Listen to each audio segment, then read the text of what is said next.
नमस्कार दोस्तों, एजुकेशन 24 में आपका स्वागत है। दोस्तों आज का वीडियो बहुत ही खास होने वाला है क्योंकि आज के इस वीडियो में आपको बीए फर्स्ट ईयर के फर्स्ट सेमेस्टर में आपका सब्जेक्ट होम साइंस यानी कि गृह विज्ञान, उसके अंदर कौन कौन से क्वेश्चन आने वाले हैं। इस वीडियो के अंदर मैं आपको आने वाले क्वेश्चन के बारे में बताऊंगा, तो आप इस वीडियो को पूरा अंत तक जरूर देखिएगा क्योंकि इस वीडियो से आपको बहुत कुछ सीखने को मिलेगा जो कि बीए एग्जाम में काम करेगा। तो आइए देर न करते हुए वीडियो को शुरू करते हैं। और बीए फर्स्ट ईयर के फर्स्ट सेमेस्टर में आपका सब्जेक्ट होम साइंस यानी कि गृह विज्ञान, उसके अंदर जो भी क्वेश्चन आने वाले हैं उन आने वाले क्वेश्चन के बारे में जानते हैं। दोस्तों आगे बढ़ने से पहले मैं आपको एक बात बता दूं कि इस वीडियो के अंदर मैं आपको लघु उत्तरीय प्रश्न और दीर्घ उत्तरीय प्रश्न दोनों तरह के प्रश्नों के बारे में बताऊंगा।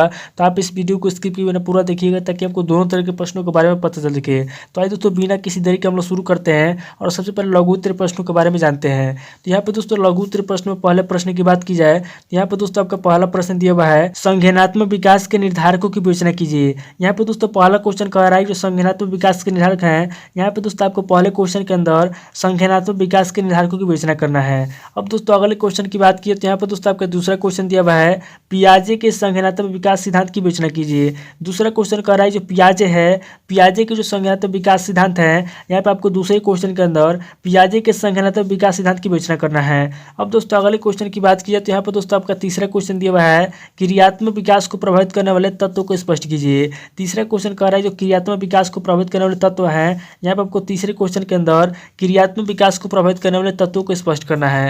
अब दोस्तों अगले क्वेश्चन की बात की तो यहाँ पर दोस्तों आपका चौथा क्वेश्चन दिया हुआ है, आरंभिक बाल्यावस्था में विकासात्मक विकास पर प्रकाश डालिए। चौथा क्वेश्चन कह रहा है जो आरंभिक बाल्यावस्था है, चौथे क्वेश्चन के अंदर आपको आरंभिक बाल्यावस्था में विकासात्मक विकास पर प्रकाश डालना है। अब दोस्तों अगले क्वेश्चन की बात की तो यहाँ पर दोस्तों आपका पांचवा क्वेश्चन दिया हुआ है, भाषा विकास की विभिन्न अवस्थाओं के बारे में लिखिए। पांचवा क्वेश्चन कह रहा है जो भाषा विकास की विभिन्न अवस्थाएं हैं, पांचवें क्वेश्चन के अंदर आपको भाषा विकास की विभिन्न अवस्थाओं के बारे में लिखना है। अब दोस्तों अगले क्वेश्चन की बात की तो यहाँ पर दोस्तों आपका छठा क्वेश्चन दिया हुआ है, गर्भावस्था के लक्षणों को बतलाइए। यहाँ पे दोस्तों छठा क्वेश्चन कर रहा है जो गर्भावस्था के लक्षण होते हैं, छठे क्वेश्चन के अंदर आपको गर्भावस्था के लक्षणों को बतलाना है। अब दोस्तों अगले क्वेश्चन की बात की तो यहाँ पे दोस्तों आपका सातवां क्वेश्चन दिया हुआ है, वंशानुक्रम की प्रक्रिया को समझाइए। सातवां क्वेश्चन कह रहा है जो वंशानुक्रम की प्रक्रिया होती है, यहाँ पे आपको सातवें क्वेश्चन के अंदर वंशानुक्रम की प्रक्रिया को समझाना है। अब दोस्तों अगले क्वेश्चन की बात की तो यहाँ पे दोस्तों आपका आठवां क्वेश्चन दिया हुआ है, विकास को प्रभावित करने वाले कारकों का वर्णन कीजिए। आठवां क्वेश्चन कह रहा है जो विकास होता है, विकास को प्रभावित करने कौन कौन से कारक हैं, आठवें क्वेश्चन के अंदर आपको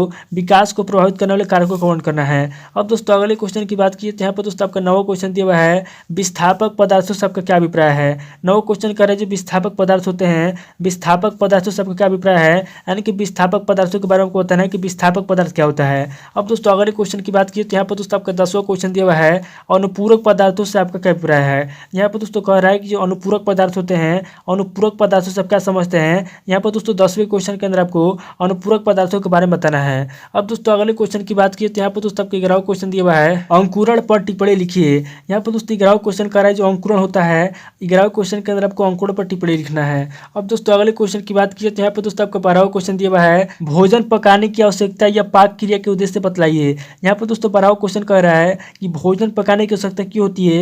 यहाँ पर आपको सबसे पहले बताना है कि भोजन पकाने की आवश्यकता क्यों होती है, यहाँ पर आपको भोजन पकाने की आवश्यकता के बारे में बताना है। और आगे कह रहा है कि पाक क्रिया के उद्देश्य से बतलाइए, यानी कि पाक क्रिया के क्या उद्देश्य होते हैं। यहाँ पर दोस्तों आपको पाक क्रिया के उद्देश्य के बारे में बताना है और ये भी बताना है कि भोजन पकाने की आवश्यकता क्यों होती है। अब दोस्तों अगले क्वेश्चन की बात की तो यहाँ पर दोस्तों आपका 13वां क्वेश्चन दिया हुआ है, सूक्ष्म खनिज लवण तथा आहार में उसकी महत्ता का वर्णन कीजिए। 13वां क्वेश्चन कह रहा है सूक्ष्म खनिज लवण होता है, यहाँ पर दोस्तों आपको 13वें क्वेश्चन के अंदर सूक्ष्म खनिज लवण के बारे में बताना है और आहार में उसकी क्या महत्ता है, यानी कि आहार में उसका क्या महत्व है सूक्ष्म खनिज लवण का।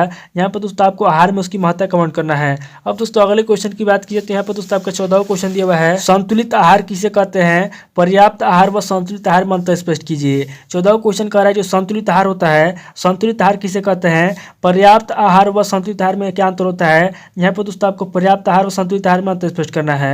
अब दोस्तों अगले क्वेश्चन की बात की तो यहाँ पर दोस्तों आपका 15वां क्वेश्चन दिया हुआ है, पोषक तत्वों के आधार पर भोज्य पदार्थों का वर्गीकरण कीजिए। 15वां क्वेश्चन कह रहा है जो पोषक तत्व होते हैं, पोषक तत्वों के आधार पर क्या करना है, पोषक तत्वों के आधार पर भोज्य पदार्थों का वर्गीकरण करना है। अब दोस्तों अगले क्वेश्चन की बात की तो यहाँ पर दोस्तों आपका 16वां क्वेश्चन दिया हुआ है और लघु उत्तरीय प्रश्न का लास्ट क्वेश्चन दिया हुआ है, रक्त के कार्य पर सही टिप्पणी लिखिए। 16वां क्वेश्चन कह रहा है जो रक्त के कार्य होते हैं, 16वें क्वेश्चन के अंदर आपको रक्त के कार्य पर सही टिप्पणी लिखना है। ये दोस्तों टोटल आपके 16 क्वेश्चन हो गए जो कि आपके लघु उत्तरीय प्रश्न पूछेंगे। अब दोस्तों आगे हम लोग दीर्घ उत्तरीय प्रश्नों के बारे में जानेंगे, यानी कि लॉन्ग क्वेश्चन के बारे में जानेंगे। तो यहाँ पर दोस्तों दीर्घ उत्तरीय प्रश्न में पहले प्रश्न की बात की जाए, यहाँ पर दोस्तों आपका पहला प्रश्न दिया हुआ है, मानव कोशिका का नामांकित चित्र बनाइए तथा इसके कार्यों को समझाइए। पहला क्वेश्चन कह रहा है जो मानव कोशिका होता है, सबसे पहले आपको मानव कोशिका का नामांकित चित्र बनाना है और इसके कार्यों को समझाना है कि किस तरीके से कार्य करता है। अब दोस्तों अगले क्वेश्चन की बात की तो यहाँ पर दोस्तों आपका दूसरा क्वेश्चन दिया हुआ है पाचन तंत्र के विभिन्न भागों के कार्यों को विस्तार पूर्वक समझाइए।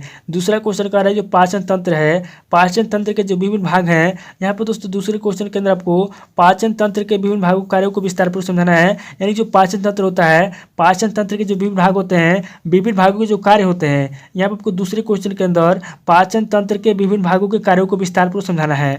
अब दोस्तों अगले क्वेश्चन की बात की तो यहाँ पर दोस्तों आपका तीसरा क्वेश्चन दिया हुआ है कार्डियोवैस्कुलर प्रणाली के कार्यों का वर्णन कीजिए। तीसरा क्वेश्चन कह रहा है जो कार्डियोवैस्कुलर प्रणाली है, तीसरे क्वेश्चन के अंदर आपको कार्डियोवैस्कुलर प्रणाली के जो कार्य हैं, कार्डियोवैस्कुलर प्रणाली के कार्यों का वर्णन करना है। अब दोस्तों अगले क्वेश्चन की बात की तो यहाँ पर दोस्तों आपका चौथा क्वेश्चन दिया हुआ है आहार को परिभाषित कीजिए तथा भोजन के कार्यों का वर्णन कीजिए। चौथा क्वेश्चन कह रहा है जो आहार है, यहाँ पर आपको आहार को परिभाषित करना है और भोजन के कार्यों का वर्णन करना है। अब दोस्तों अगले क्वेश्चन की बात की तो यहाँ पर दोस्तों आपका पांचवा क्वेश्चन दिया हुआ है पोषण की परिभाषा दीजिए, पोषण की विभिन्न स्थितियां लक्षण सहित उल्लेखित कीजिए। यहाँ पर दोस्तों आपका पांचवा क्वेश्चन कह रहा है जो पोषण होता है, यहाँ पर पांचवें क्वेश्चन का सबसे पहले पोषण की परिभाषा देना है, उसके बाद पोषण की जो विभिन्न स्थितियां होती है, यहाँ पर दोस्तों पोषण की विभिन्न स्थितियां लक्षणों से उल्लेखित करना है। अब दोस्तों अगले क्वेश्चन की बात की तो यहाँ पर दोस्तों आपका छठा क्वेश्चन दिया हुआ है सूक्ष्म पोषक तत्व सब क्या समझते हैं, सूक्ष्म पोषक तत्वों का सही वर्गीकरण महत्व प्रकार डालिए। यहाँ पर छठा क्वेश्चन कह रहा है जो सूक्ष्म पोषक तत्व होता है, यहाँ पर दोस्तों आपको छठे क्वेश्चन के अंदर सूक्ष्म पोषक तत्वों के बारे में बताना है कि सूक्ष्म पोषक तत्व क्या होता है।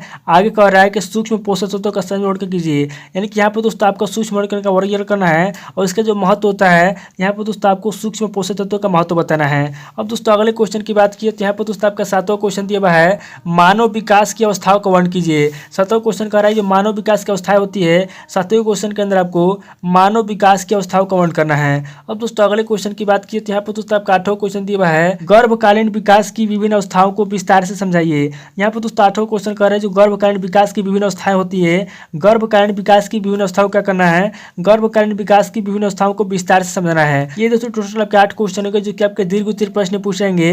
तो दोस्तों इस वीडियो के अंदर मैंने आपको लघु उत्तरीय प्रश्न और दीर्घ उत्तरीय प्रश्न दोनों तरह के प्रश्नों के बारे में बता दिया, तो आप इन दोनों तरह के प्रश्नों को नोट कर लीजिए और किसी किताब से सीरीज में लाकर के याद कर लीजिए। दोस्तों आज इस वीडियो को मैं पे स्किप करता हूँ, मिलता है आपसे नेक्स्ट वीडियो में। अगर आपको वीडियो अच्छा लगा तो वीडियो को लाइक कीजिए, शेयर कीजिए और कमेंट करके बताइए कि आपको नेक्स्ट वीडियो किस टॉपिक के ऊपर चाहिए। थैंक यू दोस्तों।